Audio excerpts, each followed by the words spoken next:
Namaste, beautiful human beings.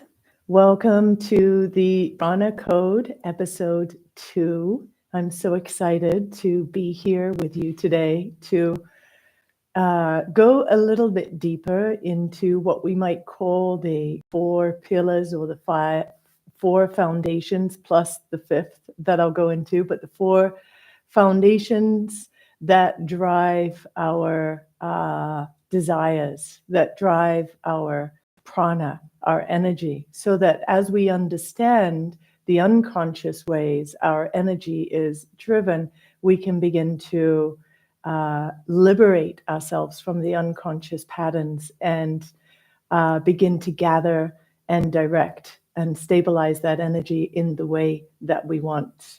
The first one of these codes was nutrition, or is nutrition, that we covered in the last episode.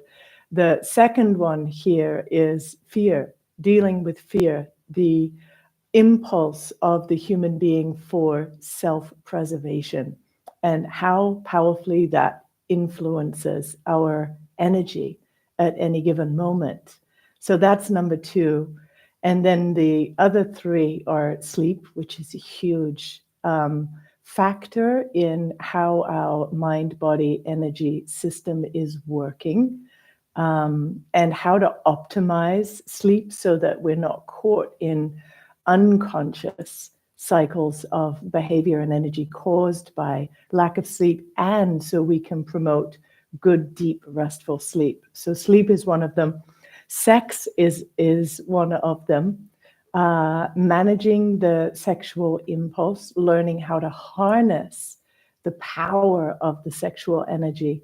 So we'll talk about that one as well, harnessing it for the for spiritual gains, you could say, for spiritual awareness of the nature of spirit as we harness that energy.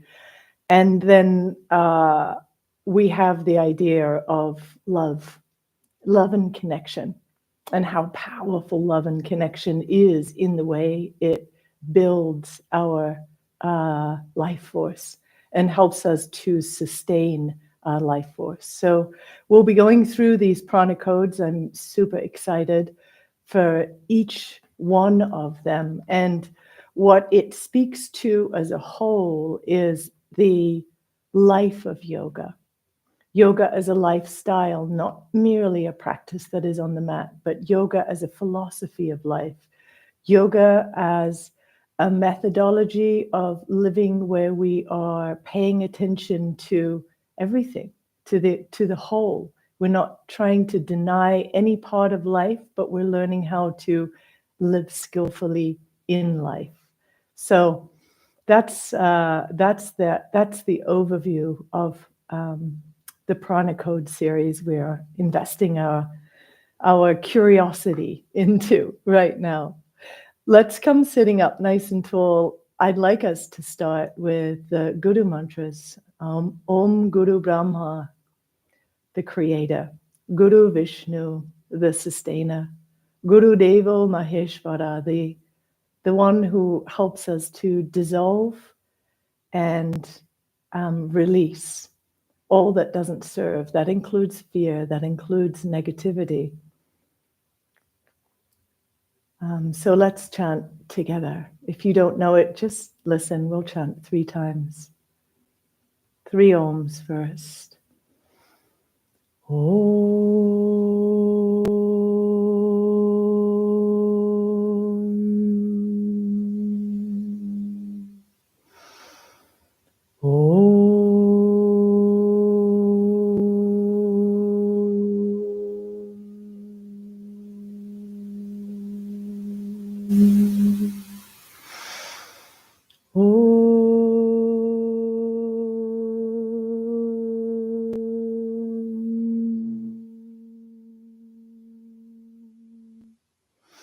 Gurur Brahma, Gurur Vishnu, Gurur Devo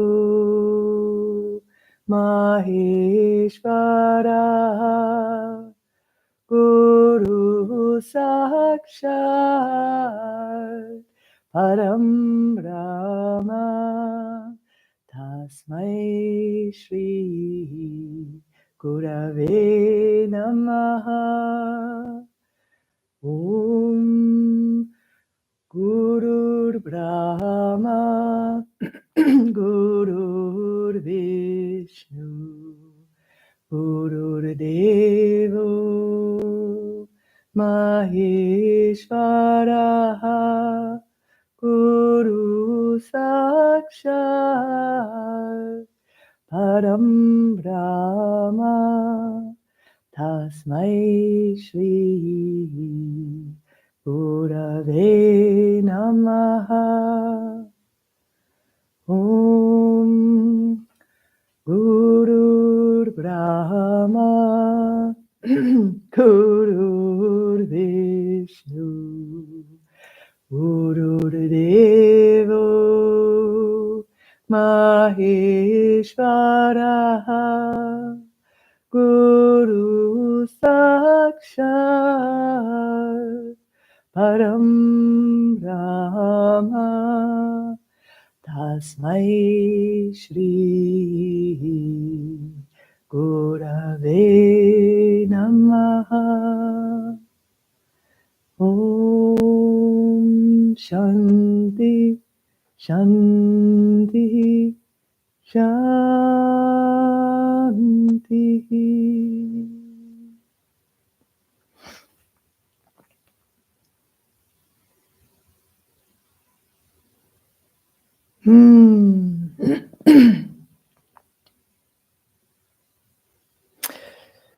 Thank you. What we focus on is what expands and gains dominance in our consciousness state, in our field of energy. As we focus on something, for example, like the Guru Mantras, and we're tuning to these qualities of being, the creative aspect of us, the subtle life force energy that is the sustaining power that we have, merely sustaining life being one of those. And Gurudeva Maheshwara, this energy of release and being wise enough to know when to let go, when to dissolve, when to surrender the gripping so that we can liberate ourselves. Shiva, Maheshwara in this case, Shiva is a symbol of the one who is truly liberated, the one who sits on top of the highest mountain in the world. He's got dreadlocks hanging down his back. He's got a snake wrapped around him. He's sitting on a tiger's, or draped in a tiger's skin. It's just representing that power. He's covered with ash, often, sometimes just covered with ash, representing his renunciation of all worldly things. And by that I don't mean the denial of worldly things, just the renunciation of any attachment, any enmeshment with worldly things. So we have this journey represented here with the Guru Mantras, and as we tune in this way, it's just one way, right? And our attention starts to move to these qualities. The presence that we have at the end of an experience of chanting versus the beginning is profoundly different. And now, obviously, the more you practice a technique, the deeper it can take you in the shortest amount of time. And that's what we practice as yogis, using simple techniques consistently over time that enable us to gather this kind of skillfulness in where we place our attention, in what kind of energy and emotional state we attune ourselves to, because we are energetic beings, and our attunement is everything. What we are attuned to is what is going to be the dominant manifesting force in our life, right? So think about that for a moment. what we are attuned to becomes the dominating force that is manifesting for us, that which is manifesting the most. So, if we look at our topic of fear, anxiety, how fear, anxiety are impacting our core energy and depleting our core energy and creating circumstances that have us in fear, narrow our focus, kick in stress hormones that close down the digestion, that close down the reproductive glands. When I say close down, I mean energetically, the energy is moved from those areas. The heart rate goes up, pupils dilate, energy goes to the periphery of the body, and we are officially in fight or flight. The stress, the fear hormones have kicked in. There's adrenaline in our system. We are ready for action. And this is hardwired into our nervous system. It's hardwired into the limbic brain, this idea of the fight or flight and the activation that is necessary for survival. However, when we do that, our focus narrows on matter because there's something in this world that we are fearful of, that we want to run from. Now, if we run from a bear, we're using our energy, we're using our legs to run, we're offsetting the impact of the big surge of adrenaline. If we fight, same thing. We're using that energy that's just been pumped into the periphery of our body. Our heart rate's up. In those moments of full activation, often the subtle levels of fear that really can deplete our energy move away, and we go into a different mode. It's pure survival mode. And that's all good if we're fighting or we're fleeing. However, what many of us humans do in the face of fear, in the face of stress, and the face of anxiety is that we become paralyzed. And in that paralysis, these stress hormones, adrenaline and then cortisol, and all of the other derivatives of, are dominating our system and over time wreaking havoc with our system and creating all manner of dis-ease. In nature, if an animal freezes, after it freezes, it will get up and shake itself. It will move the stress out of its system before it moves about and goes about the rest of its day. Now, I think as human beings, we try to do that. We try to move our bodies. We're aware, oh, I feel stressed, I feel tight, I feel anxious, I've got to go move, I'll work it out. And we intuitively do that. But what happens is when we're living in an environment where there's fear and anxiety that are subtly ruling it, those stress hormones are getting stimulated over and over and over again. And whereas at the beginning, when we have what we would call helpful stress in our life, it helps to promote resilience.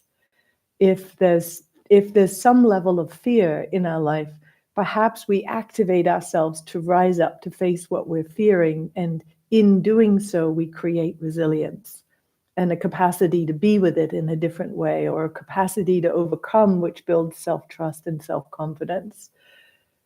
What happens to so many of us is the underlying angst, the underlying fears of life are creating this pattern in the nervous system of overstimulation of the sympathetic nervous system, fight or flight, a pattern in our energy body that's creating ultimately a dissonance and a contraction and a feeling of separation. I'm separate. I have to take care of myself. I need to find safety. I'm now on a red alert, so anyone who comes into my field, I'm more in the survival sense of alert of where's the damage coming, where's the harm coming from, how can I protect myself, and my energy is going into that mode. And this is what is corrosive over time, or the fear of not being enough, the fear of not being able to follow through on a job one's been given, the fear of the wrath of somebody else if one doesn't show up in a certain way. There's numberless forms that fear can be showing up in our life and gently corroding our sense of self, our sense of connection in the moment, and for sure corroding our trust in the benevolence of life, in life showing up for us, not to us. I think when we are running a lot of stress and anxiety in our body, we are losing our connection to trust in life, trust in this benevolence. And life can feel very lonely when we're in that space. We feel alone and disconnected, and then deeper levels of anxiety start to arise. So when we look at fear, I think it's good to see it as a powerful, positive force in our life, true fear. Fear alerts us to something we need to be aware of. However, if you think in your own life at the fears that you have, you may see that many of them are not rooted in what is actually true in the now. So let's just see. I'd love you guys to just pop in the chat bar. What are the fears that you feel in your life? And then we can look at it from that perspective. So pop, what are the fears that come to you?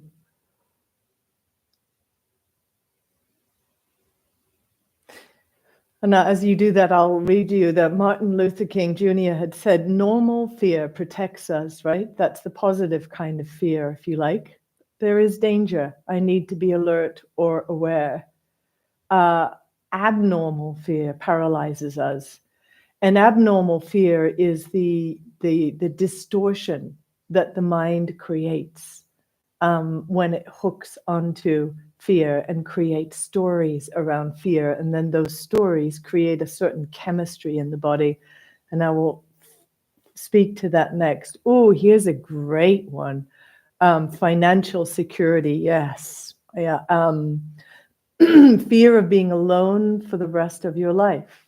Such valid fears. Fear of someone breaking into my house and assaulting me or my family. Being judged by others without actually knowing me. Judgment and abandonment from others. Being authentic means being alone. Wow. These are really powerful shares. Fear of not completing my life task of meeting potential. Not enough. Not good enough. Fear of poverty. Not fulfilling or sharing the gifts I've been bestowed with. Wow. Wow. Fear of lack. It's a huge one, isn't it? Fear of lack. Ending life alone. Aloneness. I am an imposter. The imposter fear. Fear of unknown origin and somehow knowing it is not mine. Destabilizing.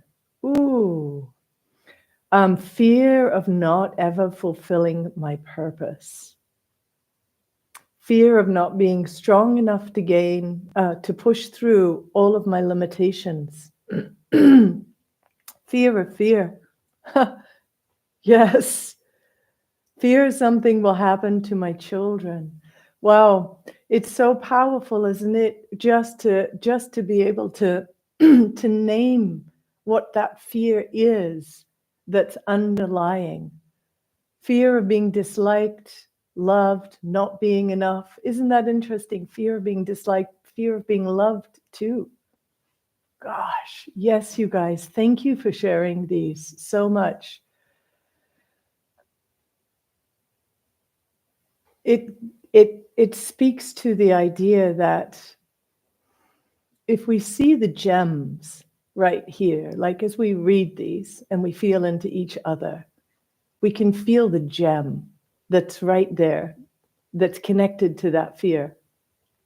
There's a superpower connected to that fear, because as we come present and as we actually own it, and pay attention to it, not in the way of paying attention to it where we're being driven by it in a negative cycle, but just coming present. Oh, I feel fearful. Ooh, okay, I feel fear of loss.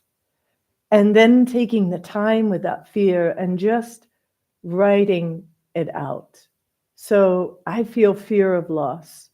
What is the solution to the fear of that loss? I think I wrote 3. Write down the fear, brainstorm solutions, and act on those you can, as like just a very simple methodology as we come present with it. And as we do so, as soon as we name something, it comes out of the shadows. It comes out of the unconscious fear, right? The unconscious motivations for survival. And we can begin to positively work with it. So we seek solutions. So I'd love you guys to do that for a moment. Just tune into that fear that you just named, and then tune into what are solutions for that fear that you can implement in your life. Of course, this involves change, and this is an important part of this. We have to be willing to change. And the funny thing is about us human beings, we really get used to a status quo, even if the status quo, within the status quo, there's a level of misery because it's known misery. And we would rather have that than go out into the unknown. And that's another survival mechanism. So I love that you guys, anybody could just speak to, write to in the chat bar, okay, what are some solutions? Oh, Scott, fear of the upcoming election, fear of your anger. Wow. So you guys, as we're speaking to fear and you guys are tuning in, I want to just say, I read a book last year that actually really I did some profound work with, called Building a Love That Lasts. I don't remember the author, but he speaks to 4 core emotions: fear, sadness, love, and joy. And fear, sadness, anger, and joy. So to the anger point, you know, it's good to be able to really let ourselves feel it. For the fear, you know, feel it, like go towards it, as opposed to running away from it. Go towards it, face it, name it, so it comes out of the shadows into the light. For the anger, really be prepared to feel it. You don't have to feel it in front of anybody, but just feel it and write, I'm angry because, I'm angry because, I'm angry because. I just, I'm going to just spurge all of this out until I can just let all that suppressed anger be free.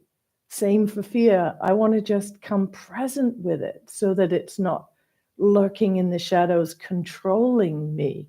Because the way our mind works is 95% of it is programmed. It's programmed. Imagine you just never wanted to update your programming in your computer, how clunky it would get. And there would be full of all of these like spinning wheels of death, or, just not working, random things happening. That's what happens in our brain. We've got all of these synapses that have been hardwired And it doesn't mean hardwired forever, but they've been fired and wired for so long that they feel like they're cemented into our reality. Those are our programs. That's the 95% of our brain. So the good news is that it's, we know this neuroplasticity. There's a capacity to change that. If we don't change that, we're constantly being ruled by the program. This is the matrix, right? It really is, but it's the matrix of our own making. We like to look outside of ourselves and put all the blame on the outside, but it's not. And there's no blame anyway. It's just the mechanism of what it is to be a human being and how the subconscious mind operates. So we want to change the programming there. And if we've taken in a program in our youth, let's use, for example, either fear of being alone or fear of not enough, financial security or love or whatever it is. We take on these, and it's part of the subconscious programming. There's that feeling of fear of not enoughness, fear of aloneness. And yet, when we can turn to face them, bring them into the light, really examine, right? The unexamined life is where we find pain and suffering. In the examined life, we find a rich experience of curiosity, of wisdom, of knowledge. We've taken the time to dig inside. And when it comes to really understanding how our life force is being caught up in these, in these primitive foundations, when we can see how much of our life force is caught up in the unhelpful programming, well, then we want to make a concise decision. I'm going to change this. I am committing to not being subject to my unconscious programming. In order to do that, we have to bring it out of the unconsciousness, subconscious, whatever we're calling that, bring it into the light, and we have to start to build new programming. So part of the solutions, as we look at, okay, what fear is driving me, we look at towards the solutions, and then we start to work, whether we're working with positive affirmations, but not, these affirmations want to be done at like a gut level, at like a really deep state of embodiment. So they're not just surface things we've tagged onto the mirror to remind ourselves. No, it's something that we're bringing into an embodied state. So we want to work with Kriya in this regard. We really want to work with the Kriya yoga practices, with pranayama, with meditation. Obviously, asana also. But when we're looking at deep change and overcoming some of these patterns, we want to work with the practices that deliver fast results. We want to practice that can meet us in a state of unconsciousness, fear, and this subconscious brain that's locked in with old programming. And we want to get in there and we want to churn it all up and start to pull out the old and replace with the new patterns. And that's it. And it's not personal. We all have it. So that's the beauty, that within the yoga tradition, not only did they see the problems, and not only were they seeking to solve the problems, but they actually created methodologies in which we can help ourselves to move through the whole process of healing. And ultimately, you're healing your psyche, you're healing your energy, you're healing your organic body, and you're creating a sense of wholeness as you begin to root out these old things from the inside. So here's a few of you who've been writing. So Monica, you're saying, share my wellness knowledge each day and face my fear of being seen and sharing the knowledge. wonderful facing your fear, because there's that tipping point where fear becomes pure energy. We step into the unknown. If I sense that there's something that I'm afraid of in life, I've trained myself to turn towards it, not away from it. I want to lean in because I know that there's a breakthrough just waiting there if I lean in. Now I'm speaking of more psychological fears versus, I'm not going to lean in towards the mad dog that's, frothing at the mouth outside my door. But I am going to lean into my psychological fears because I know there's growth potential there. Chrissy, fear of judgment, fear of wanting and missing the present. So tuning into what you would do. What are your solutions for that? Is it just making a commitment to be yourself no matter what? And seeing yourself, being yourself no matter what, and seeing yourself able to walk through life and not take on the judgments of others. And often just the process of seeing it happening starts to wire the new possibility into your brain. And we'll speak a little bit more to that. Gigi, you've experienced that creating more spaciousness within your body, within your being, helps you to not feel so afraid of other and trusting and living your dharma. So your purposefulness helps remove unnecessary paranoia and focusing on love. I love that. Again, from where we began, what we focus on is what we're expanding. And so to continuously, consciously focus on how we want to show up in life, how we want to be, what's important to us. And when we start to feel derailed by an old programming, taking the time right then, rather than deflecting, right then, even if you're in a busy circumstance, right then, just take a moment. Oh, I need a bathroom break. Pull out, turn to it, be like, okay, what's going on here? Where's this? What is this fear that's arising? Just allowing yourself to breathe into it, recognize it. And even if you don't have a solution right away, you've recognized it. Now, if you can give yourself a 3-minute bathroom break, you can do some breath of fire. You can do a powerful mudra. You can lift your energy immediately, do a little quick fix, walk out, and now you're having a different experience. You've chosen something different. You haven't fallen into the old pattern of reactions that come when we feel a fear. Somebody's come into a room, or we're in some negotiation with somebody, some fears sparked up. My old methodology is, okay, I'm going to project, I'm going to make them wrong, they're bad. Okay, now I have a whole story about that. Now my body language is changing. Now the tone of my voice is changing. And you start to see how one thing creates this whole unfolding. And so being able to catch that one thing before the unfolding happens and just make another choice. This is the real skill of yoga right here. And so the more cognizant we are of what our underlying fears are, the better we know how to deal with them.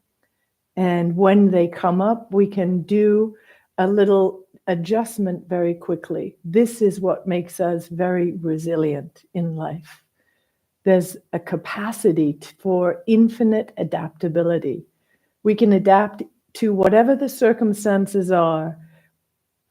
When we feel something coming up, we know what our next step is in order to not reactivate the whole pattern, the churning of that pattern, and then the churning of the field and our experience with others because of the churning of the pattern, if that makes sense to you guys. So One more then step on all of this is to understand the power of these core emotions and the power of fear. It is survival mode. And if we spend too long in the cycle of fear, it becomes like a mood that's set. Whatever that mood is that comes out, like, what's your reactive mood when you get fearful? Do you contract? Do you become despondent, non-responsive? Do you get angry? Do you get frustrated?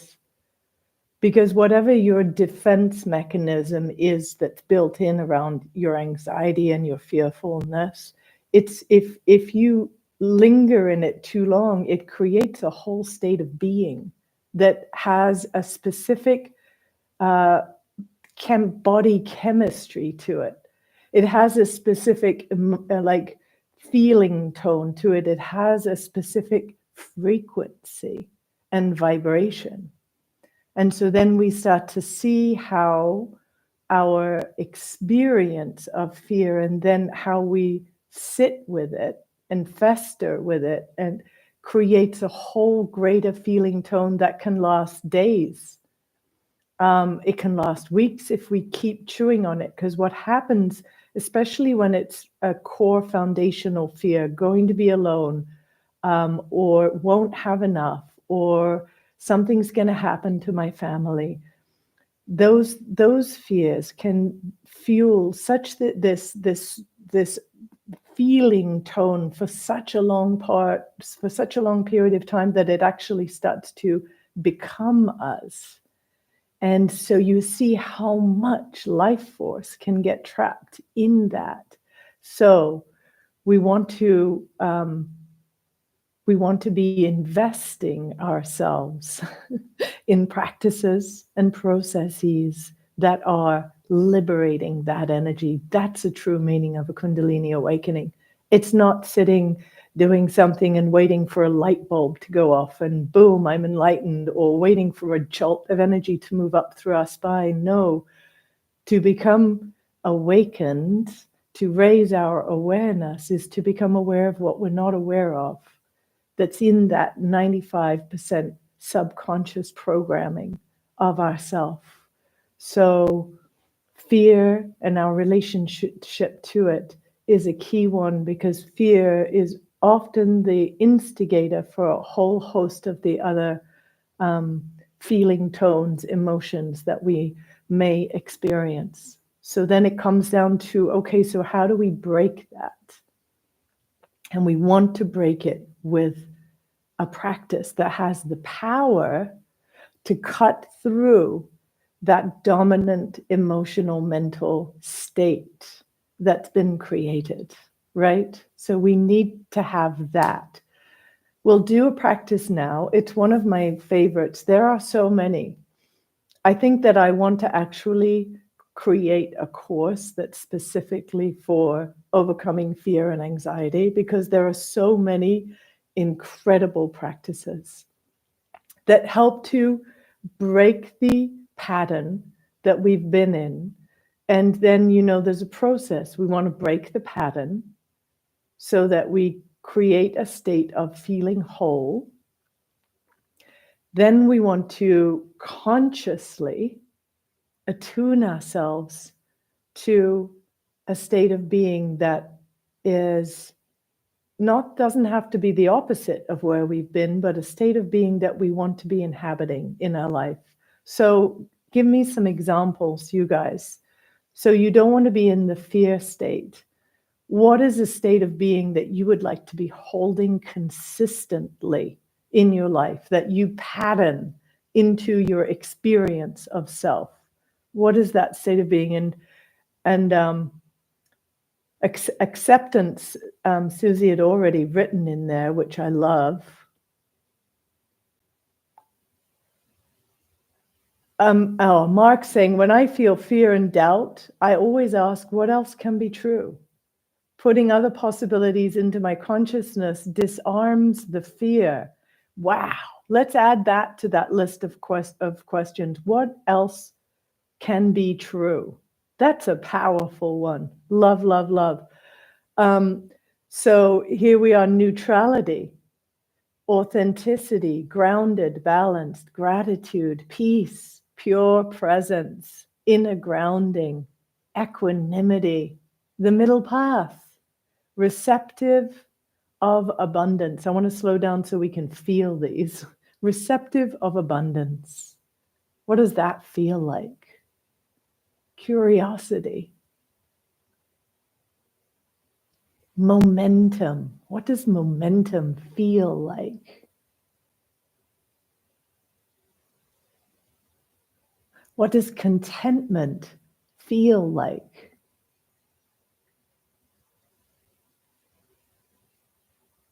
And what about faith?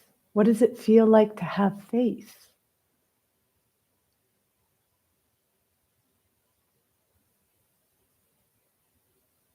What does it feel like to stay loyal to yourself?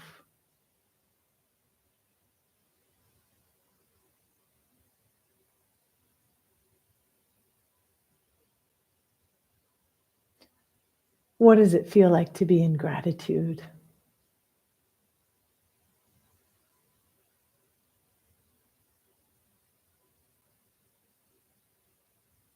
What does it feel like just to be in the isness of life? Just the isness, just to be. Be okay with what is. What is. Not fighting, allowing.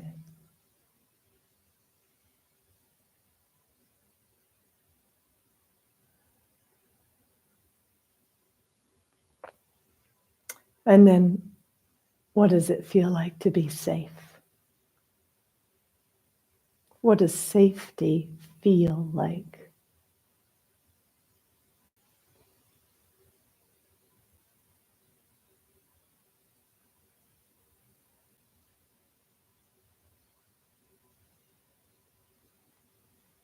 Mm.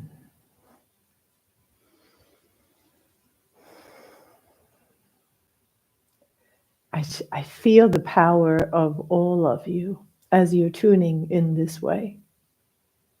And this is attunement right here. Sadhana, daily practice, is your vehicle for attunement. And then your subtle attunement comes with tuning into these qualities of being, so that the feeling of them becomes so familiar to you that you begin to create more and more and more of that feeling. You are now subconsciously creating more and more and more of that feeling, because it becomes a learned pathway, a learned experience. So let's go into this Kriya, and then we'll tune back into some of these qualities. Okay? So you can stay seated. Many of you have done this with me before, because I absolutely love this. It's called the Kriya for conquering one's imagined disabilities. That's powerful, right? One's imagined disabilities. That's fear. That's the fear that most of us experience. Not the relevant fear, but the fear that is coming from the past, the fear that's coming from some old programming. So, conquering one's imagined disabilities. We're going to have the hands up like this, and we're going to move our hands as we do a powerful breath. So it'll be like this. Through the mouth. Might get a little dry as you do this. Trust the process. And we'll go for we'll do 3 minutes of 3 exercises. That's it. Here we go.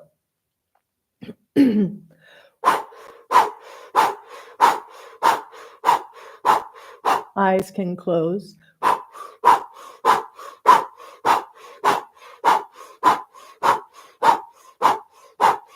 Using your belly to power the breath. If you feel dizzy at all at any point, you could close your mouth and do it with your mouth closed, or just breathe deeply for a while and then come back into it.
Take a deep inhale. Make fists with your hand. Squeeze your elbows into your body. Squeeze your pelvic floor. Squeeze all the muscles.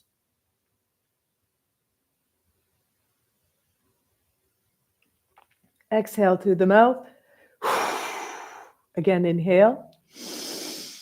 Squeeze. Push from the root up to the center of the brain.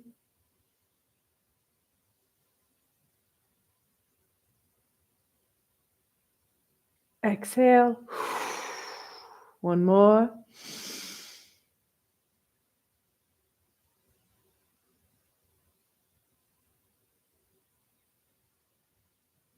Exhale. Relax down to an end.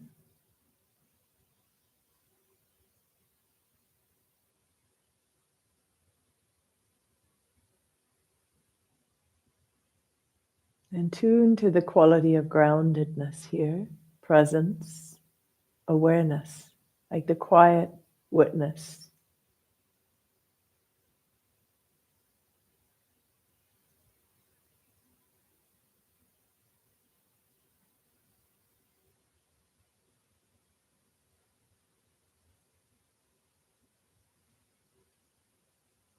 Opening through your heart center.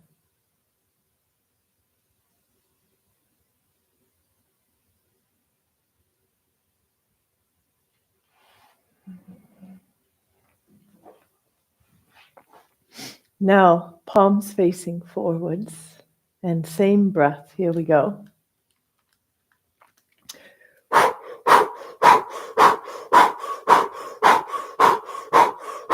Pushing forwards. I'm going to turn to the side so I'm not pushing directly. I feel like pushing towards you.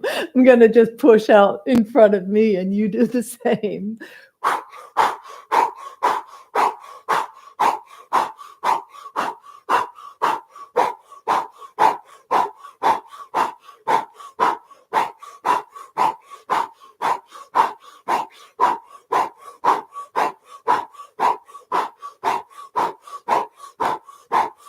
And as you're doing this, feel yourself gathering, harnessing the full potency of your being, and pressing out, releasing, transmuting the energy of fear.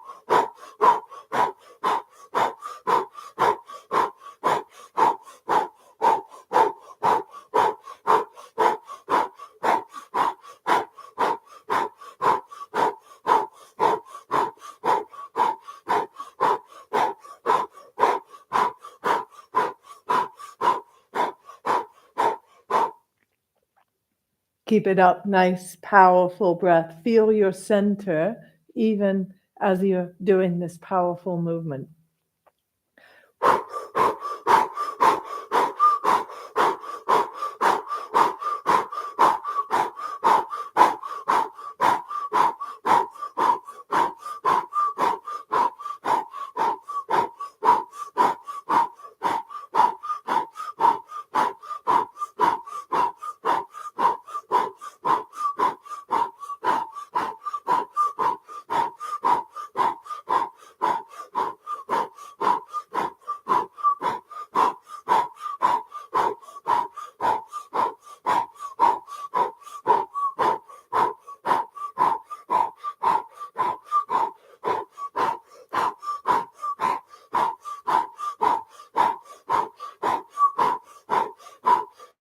Good. Inhale, pull the hands back alongside the torso. Pause your breath. Hold.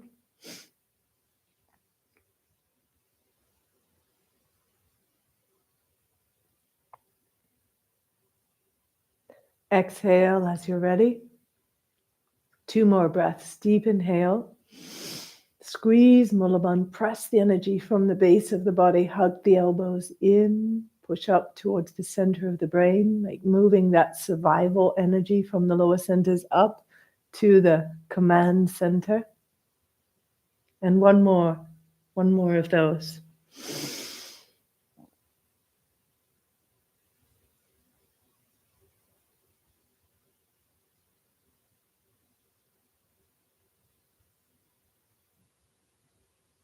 Exhaling.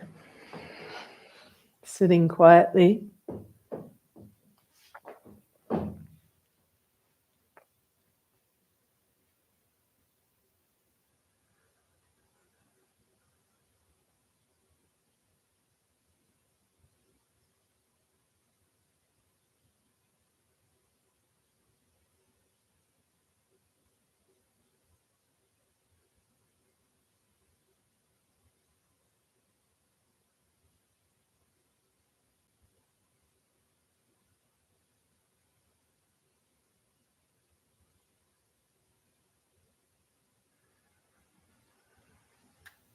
And now let's do the last one.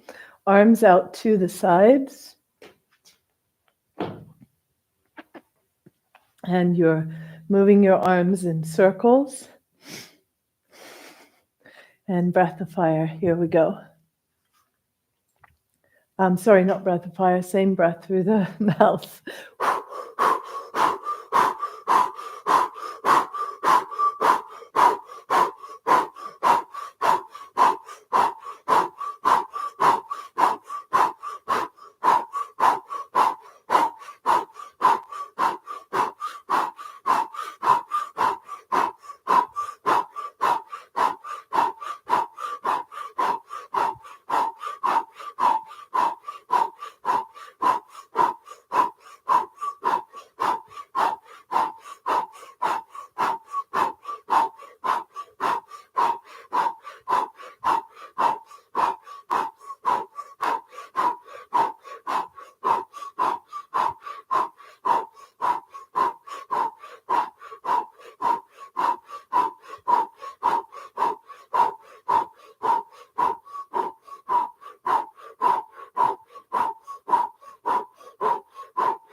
Inhale deeply, stretch your arms straight out to the sides.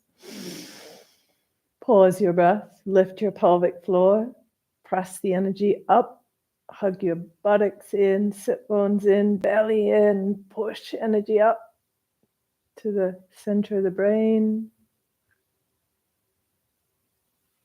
Keep the arms up, exhale. Deep inhale. Hold.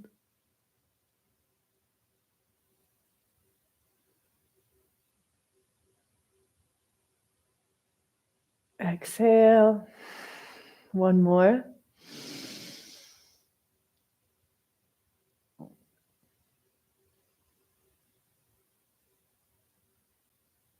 Exhale as you're ready. Release your arms down. Sit still. Drop in. First grounding.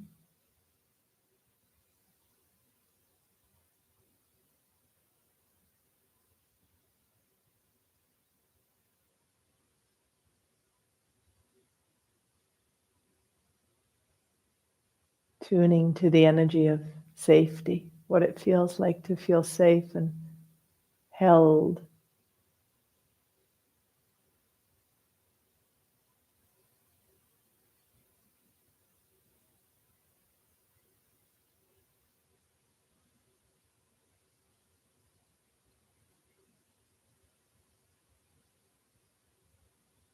And tuning into the energy of connection, what it feels like to be connected right here, right now, all of us connecting through the unified field, through the timeless, spaceless, ever-present, or where there's eternal space, eternal time.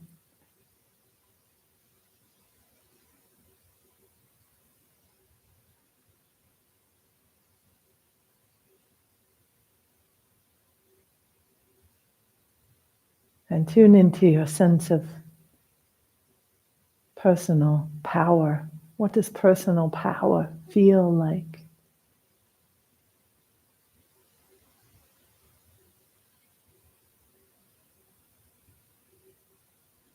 To feel powerful, to feel resourced, to feel like you have everything you need. What does that feel like?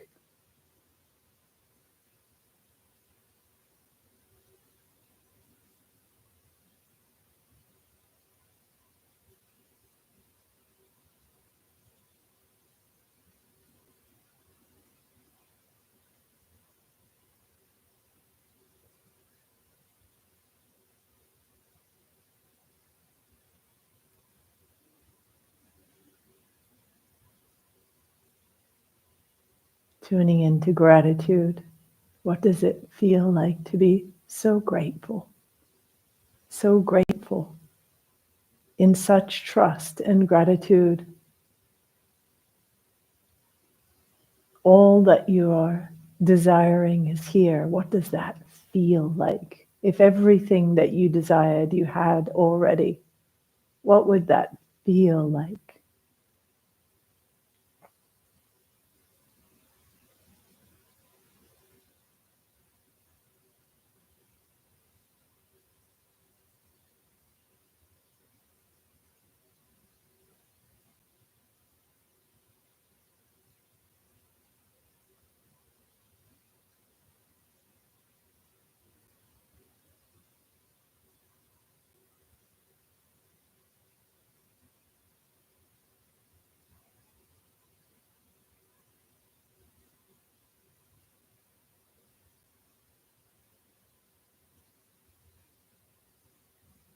What does it feel like to be able to walk through your day knowing that you are fully resourced from the inside out?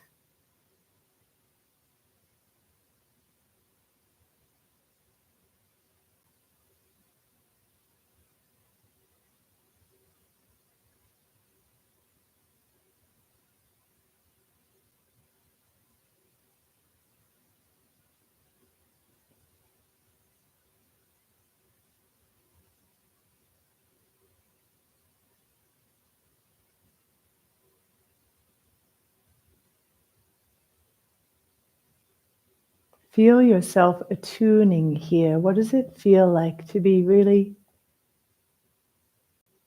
connected to your higher intelligence and knowing?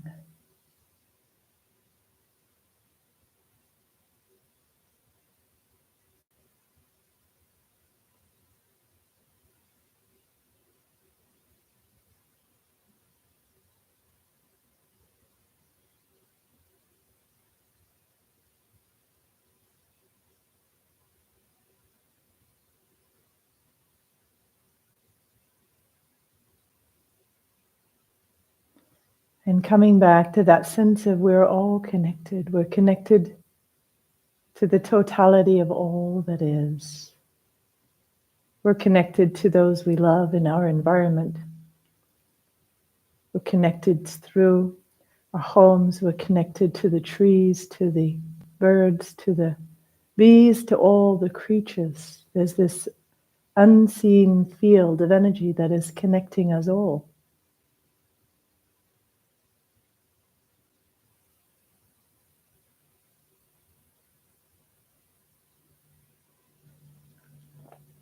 And then coming back to really feel your root, your center, your body. And we take a moment bringing our hands together at our hearts. And let's chant a long Sat, short Nam together. Sat, truth. Sat is being in a state of connection to the truth of self. Nam is our capacity to be in that identification with truth. Inhaling. Sat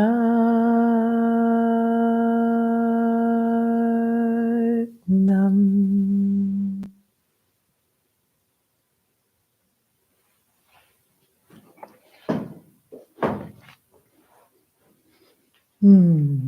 Thank you all so much. This is what I mean by attunement.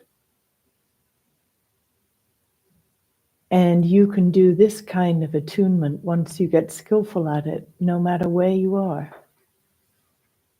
You can come into your heart, you can breathe deeply, you can attune yourself to wholeness instead of fear. So once you've tuned and you know what your fears are and you've taken the action steps necessary, if there's those persistent fears that don't have a direct action step, we work at accessing a different attunement in the moment so that fear never gets its foothold. And we become so skillful at this attunement that before we know it, we're walking around with the attunement without even trying for it, because it becomes a default state. And now our pranic energy is fully serving the greater mission of our lives, that purposeful living, that deeper connection to self, to source, to abundance, to creativity, to love, to safety, to all the things that we may desire on that deep level that are caught in a web of fear. So, oh, nice, Claudine. That felt like coming home to yourself. Susie, such gratitude for where you are compared to where you thought you wanted to be. Wow, I love that. I love that. Yay, thank you. Thank you, guys.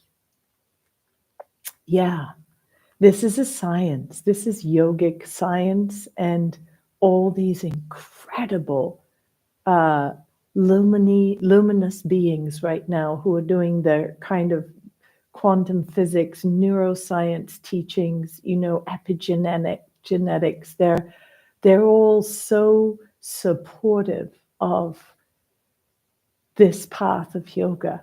And if you listen to the teachings that so many of them share, it's also rooted in the language of the sages, different words, but same language of consciousness.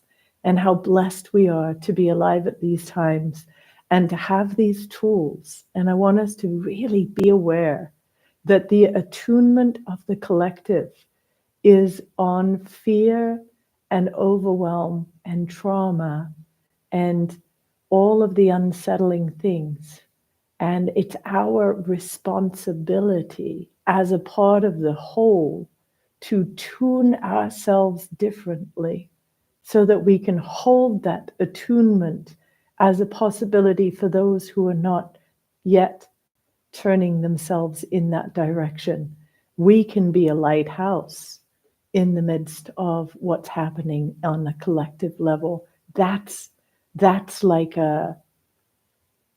that's an act of activism, to do that and to hold that and to spread that frequency and vibration. So thank you so much for being here. And I know so many of you who are here with me, and it feels like such a beautiful community that we have together.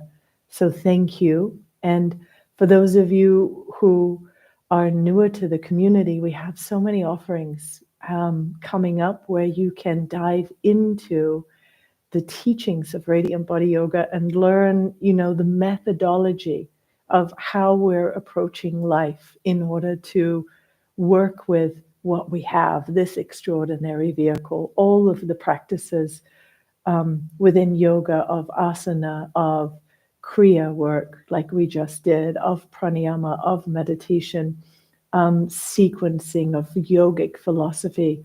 We have so many really rich and diverse courses coming up that you can hop in on.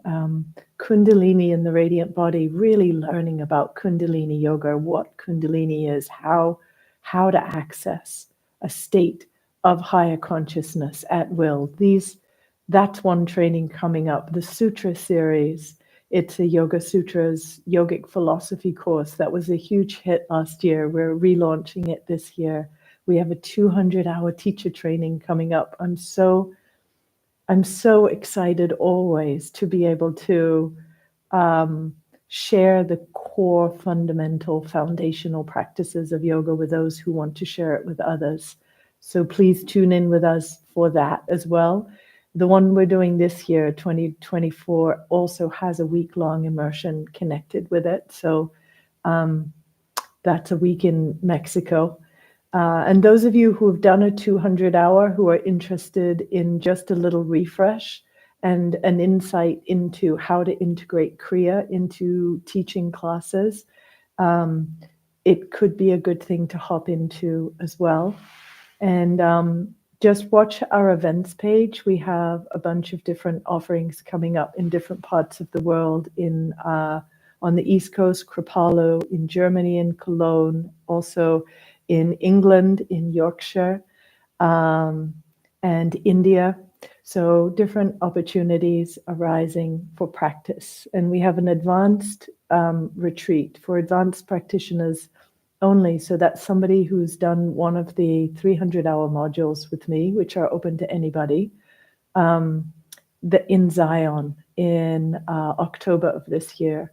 So if you do the Kundalini in the Radiant Body, you would be, in September, you would be eligible for the advanced retreat in Zion. So anybody who's done some immersion with us is welcome to join. And yes, thank you all so much. I really, really appreciate you as a community and how much you share and are willing to be vulnerable, so that in your expression and the expression of the community, we get to see the human condition and that we're not alone. And these four primitive foundations plus the love and connection piece, this is a huge part of learning how to manage the more primitive side of our being so that we can harness our pranic life force and access the higher states of consciousness and that flow state in our lives on a pretty consistent basis. So, and for those of you who ask about pricing, we always have scholarship opportunities.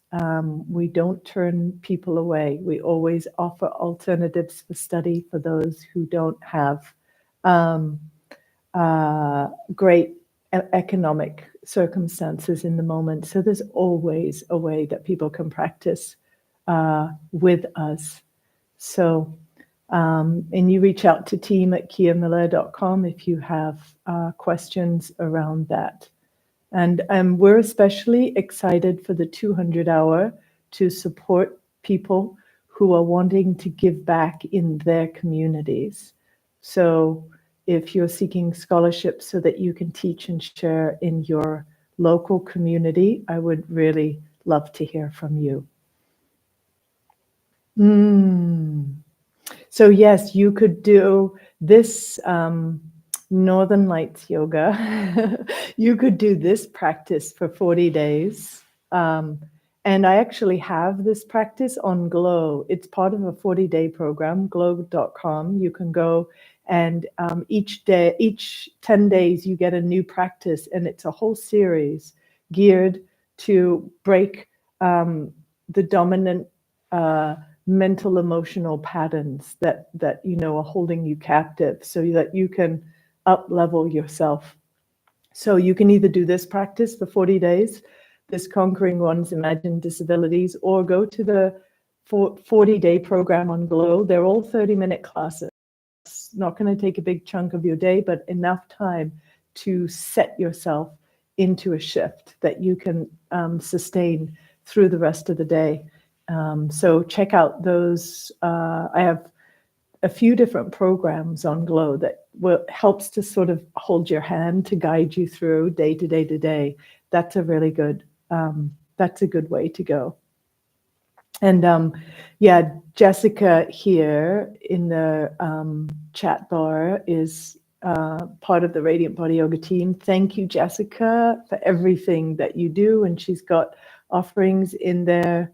And she's putting team@kiamiller.com for those of you who reach out on scholarship levels, just so that we all know that the teachings are here to share. We don't want to hold and grip them. We want to empower each other so that we can really all be the very best we can be. That's the model, right, of the limitless universe, that we want to buoy each other. We want to support each other, because as you're strong, I'm strong, and we all grow together. As you're abundant, I'm abundant. We all grow together. That model is important.